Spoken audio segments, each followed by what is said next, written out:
झारखंड के आप लोगों से मैंने वादा किया था कि आमने सामने आकर बातचीत होगी। जोहार। झारखंड में 13 नवंबर को विधानसभा चुनाव के लिए मतदान होगा। इस बार के झारखंड चुनाव में ऐसे मुद्दे दिख रहे हैं जो पिछले कई वर्षों से झारखंड जैसे राज्य में गंभीरता से नहीं लिए गए।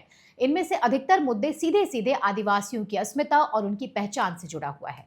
झारखंड में लगातार समुदाय विशेष का वर्चस्व बढ़ा है। साथ ही जल, जंगल और जमीन के पहचान से जुड़े राज्य में घुसपैठियों का दबदबा भी कायम हुआ है, जो राज्य के लिए खतरा है।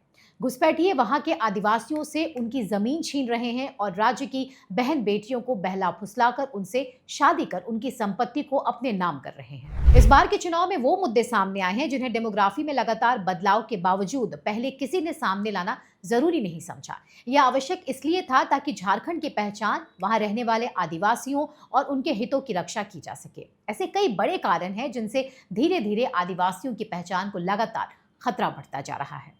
पिछले कई वर्षों से झारखंड के कुछ जिलों में लव जिहाद, लैंड जिहाद और बांग्लादेशी घुसपैठ बढ़ती जा रही है। खासतौर से झारखंड के 5 जिलों साहेबगंज, दुमका, गोड्डा, पाकुड़, जामताड़ा में ऐसे मामले ज्यादा सामने आए हैं। इस बार के विधानसभा चुनाव में राज्य में बांग्लादेशियों की घुसपैठ और आदिवासी लड़कियों से उनका संबंध सबसे बड़ा मुद्दा बना हुआ है। पहले ये डर लोकल नेता दबी जुबान में जताते थे, लेकिन हाल ही में प्रधानमंत्री नरेंद्र मोदी को भी अपनी एक चुनावी सभा में रोटी बेटी माटी को बचाने की गुहार लगानी पड़ी।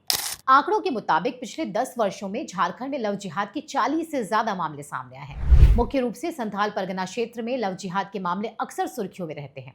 लव जिहाद और धार्मिक परिवर्तन के नाम पर आदिवासी लड़कियों को निशाना बनाया जाता है, उनकी जमीनें हड़पी जाती हैं। यहाँ बीजेपी के सांसद निशिकांत दुबे की वो बात याद करनी जरूरी है जिसमें उन्होंने ये कहा था कि झारखंड में कई महिलाएं आदिवासी कोटे से चुनाव लड़ती हैं, लेकिन उनके पति मुसलमान हैं। हमारे 100 मुखिया हैं जिनके पति मुसलमान हैं। निशिकांत दुबे ने यह भी कहा था कि हमारे यहाँ लोकसभा का चुनाव लड़ने वाली आदिवासी महिला या जिला पार्षद हो, उनके पति मुसलमान हैं। उन्होंने ये भी बताया था कि जब झारखंड 2000 में बिहार से अलग हुआ था तब वहां संथाल आदिवासी 36% थे, जो अब घटकर 26% रह गए हैं। सवाल ये है कि आखिर 10% आदिवासी कहाँ गए? इस मुद्दे पर कोई चर्चा क्यों नहीं करता?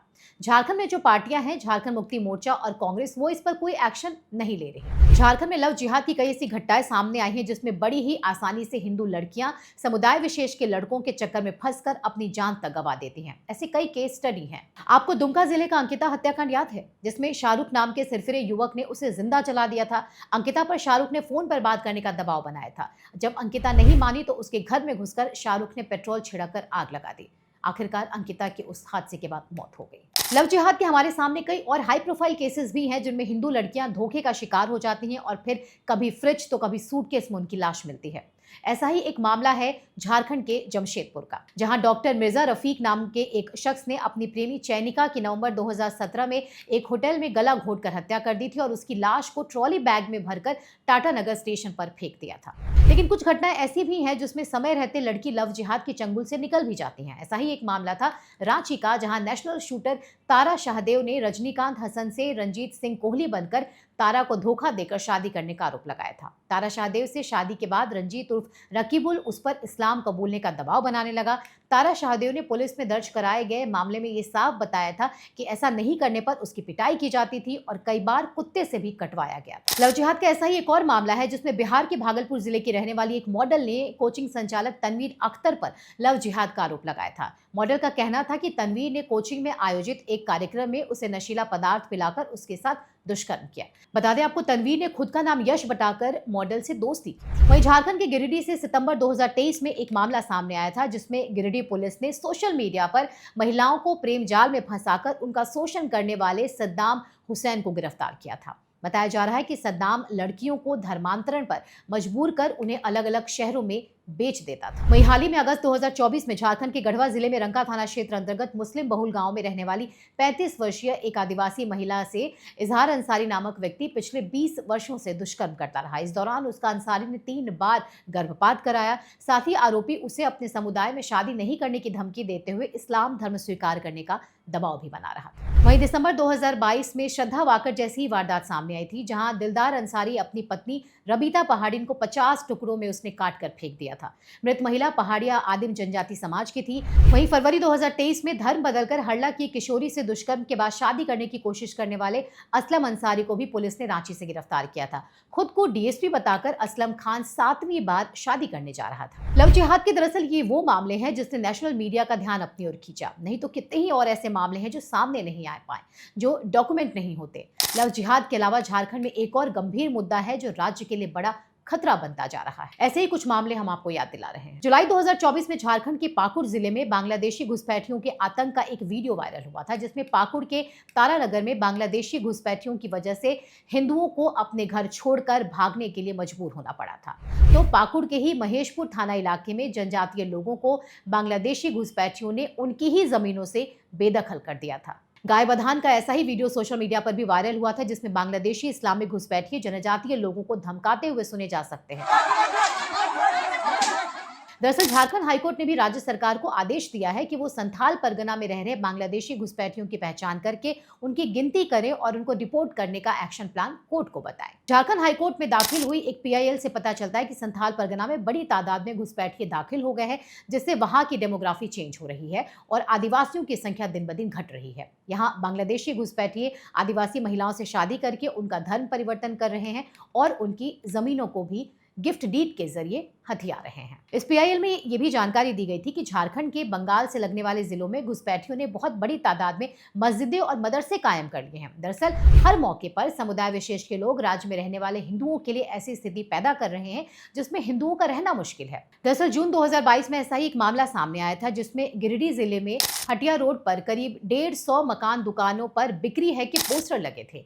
ये मकान दुकान हिंदुओं के बताए जा रहे थे। रिपोर्ट के अनुसार 12 जून 2022 की रात पथराव की घटना के बाद पुलिस की एक तरफा कार्रवाई में हिंदुओं को वहां से पलायन करने के लिए मजबूर किया गया था। कुछ ऐसा ही एक और मामला अगस्त 2020 का है, जहां प्रतिबंधित संगठन PFI के सदस्यों द्वारा आदिवासी लड़कियों से शादी कर संथाल परगना में 10,000 एकड़ से ज्यादा जमीन खरीदने का मामला सामने आया था। वहीं सितंबर 2022 में पलामू में 50 महादलित परिवारों को एक गांव से मारपीट कर भगाने और उनके घरों को तोड़ दिए जाने का मामला सामने आया था। आरोप गांव के मुस्लिम समुदाय के दबंगों पर लगा था। इस समय झारखंड के साथ ही कई दूसरे राज्यों में भी लैंड जिहाद के रूप में एक बहुत बड़ी साजिश चल रही है। ये साजिश देश के आदिवासियों के खिलाफ है। मुख्य रूप से झारखंड के संथाल परगना क्षेत्र में बांग्लादेशी घुसपैठियों को यहाँ चोरी छिपे बसाया जा रहा है। ये बांग्लादेशी घुसपैठिए संथाल परगना के आदिवासियों के लिए एक बड़ा खतरा बनते जा रहे हैं। बता दें आपको, संथाल परगना दरअसल वो क्षेत्र है जहाँ आदिवासियों की बड़ी आबादी रहती है। इसके साथ ही झारखंड का पाकुड़ जिला भी इस वक्त बांग्लादेशी घुसपैठियों की पहली पसंद बना हुआ है। यहाँ की आदिवासी जमीनें और जंगलों पर बांग्लादेशी घुसपैठियों का लैंड जिहाद चल रहा है। अब स्थिति यह है कि इस क्षेत्र में बांग्लादेशी घुसपैठियों की मानो सत्ता चल रही है। इसके लिए उनका सबसे सॉफ्ट टारगेट होती है आदिवासी लड़कियां। बांग्लादेशी घुसपैठिए आदिवासी लड़कियों को बहला फुसलाकर उनसे अपनी असली पहचान छिपाकर अपने झांसे में लेते हैं, फिर उनके साथ शादी करके उनकी जमीनें हड़पते हैं। दरअसल बांग्लादेशी घुसपैठिए सबसे पहले पश्चिम बंगाल के मालदा, मुर्शिदाबाद, उत्तरी दिनाजपुर में घुसपैठ करते हैं। इसके बाद ये झारखंड के पाकुड़, साहेबगंज, दुमका, गोड्डा और जामताड़ा के आदिवासी इलाकों में चले आते हैं। इतना ही नहीं, वर्ष 2023 में कई रिपोर्टों से ये पता चलता है कि इन घुसपैठियों को यहाँ के मदरसों में रुकवाया जाता है। इसके बाद यहाँ की लोकल सपोर्ट से ये अपने फर्जी दस्तावेज तैयार कर लेते हैं। मदरसों में ही दस्तावेज बनाकर ये तय किया जाता है कि आगे किसे कहाँ जाना है। और ये बात पिछले वर्ष खुद झारखंड स्पेशल ब्रांच ने एक लेटर जारी करते हुए कही थी। दस्तावेज तैयार होने के बाद ये घुसपैठिए आदिवासी लड़कियों को फंसाकर उनसे शादी करते हैं। लड़की से शादी के बाद बात जमीन लेने तक ही खत्म नहीं होती, बल्कि इसके बाद महिलाओं के लिए रिजर्व सीट पर आदिवासी लड़की से बकायदा चुनाव लड़वाया जाता है। पत्नी इसके बाद घर बैठेगी और ताकत मुखिया पति के हिस्से चली जाएगी। कई ऐसे केसेस मिले हैं जहां अपने खुलेपन के लिए जानी जाने वाली आदिवासी महिलाएं पर्दा करने लगी। इन तमाम बातों से एक बात समझ आ रही है कि कैसे आदिवासी लड़कियां और तथाकथित घुसपैठियों के बीच संबंध होता है और फिर इसी रिश्ते के जरिए जड़ें जमीन के नीचे फैलती चली जाती हैं। घुसपैठियों को झारखंड के अलग अलग इलाकों में बसाने के लिए फर्जी पेपर और लोकल माफियाओं का सहारा लिया जाता है। ऐसे कई गिरोह का पुलिस ने पर्दाफाश भी किया है। दरअसल जुलाई 2021 में झारखंड के पाकुड़ जिले में पुलिस ने फेक आधार कार्ड बनाने वाले एक गिरोह का भंडाफोड़ किया था। साथ ही पुलिस ने कार्ड बनाने में उपयोग की जाने वाली सामग्री और लाखों रुपए की मूल्य की मशीन और साथ ही उपकरण भी बरामद किए थे।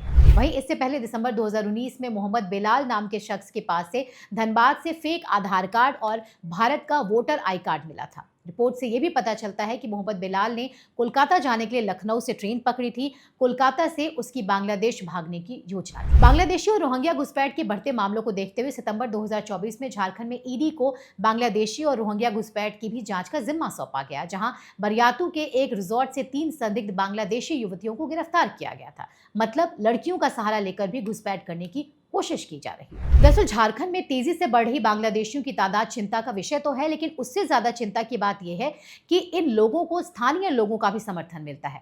ऐसा ही एक मामला दिसंबर 2023 का साहेबगंज का है, जिसमें बांग्लादेशी नागरिक अफजल शेख को भारत की नागरिकता दिलाने के आरोपित उत्तर पियारपुर पंचायत के पूर्व उप मुखिया और वर्तमान में वार्ड सदस्य बाबुल अख्तर को राधानगर पुलिस ने हिरासत में लिया था। इसके अलावा इसी वर्ष अगस्त 2024 में ओडिशा पुलिस ने सिम बॉक्स रैकेट का खुलासा किया था। ओडिशा पुलिस इस मामले के आरोपी राजू मंडल को लेकर रांची पहुंची थी और उसकी निशानदेही पर छापेमारी की थी। इस पूरे मामले का मास्टरमाइंड अशदुर जमाल है, जो कि बांग्लादेश का रहने वाला है। आपको बता दें, सिम बॉक्स एक तरह का इलेक्ट्रॉनिक डिवाइस है जिसे सिम बैंक भी कहा जाता है। ये इंटरनेट बेस्ड एक हार्डवेयर डिवाइस है जिसका इस्तेमाल टेलीकॉम में डायरेक्ट जीएसएम कम्युनिकेशन के लिए टर्मिनेट करने के लिए किया जाता है। डिवाइस में एक साथ काफी संख्या में सिम कार्ड लगे होते हैं, जिससे इंटरनेशनल कॉल को स्थानीय जीएसएम कॉल में कन्वर्ट किया जा सकता है। इंटरनेशनल कॉल को फर्जी तरीके से स्थानीय नंबर से कन्वर्ट किया जाता है, जिससे फोन रिसीव करने वाले को स्थानीय नंबर लगता है। जाहिर है, जिस तरह से झारखंड में लव जिहाद, लैंड जिहाद और डेमोग्राफी चेंज का मुद्दा पिछले कुछ वर्षों में सामने आया है, ये एक दिन में नहीं हुआ है, बल्कि धीरे धीरे राज्य के शहरी इलाकों से लेकर छोटे छोटे गाँवों में आदिवासियों को हर तरह से प्रताड़ित कर न सिर्फ उनके अधिकार छीने जा रहे हैं, बल्कि उन्हें हर तरह से खत्म करने की कोशिश भी की जा रही है। और ये सब कुछ शासन प्रशासन की नाक के नीचे हो रहा है। दरअसल इस बार चुनाव में ये मुद्दे हाईलाइट हुए हैं। ये वो मुद्दे हैं जो ये तय करेंगे कि चुनाव का नतीजा क्या होगा, जनता का फैसला क्या होगा। धन्यवाद।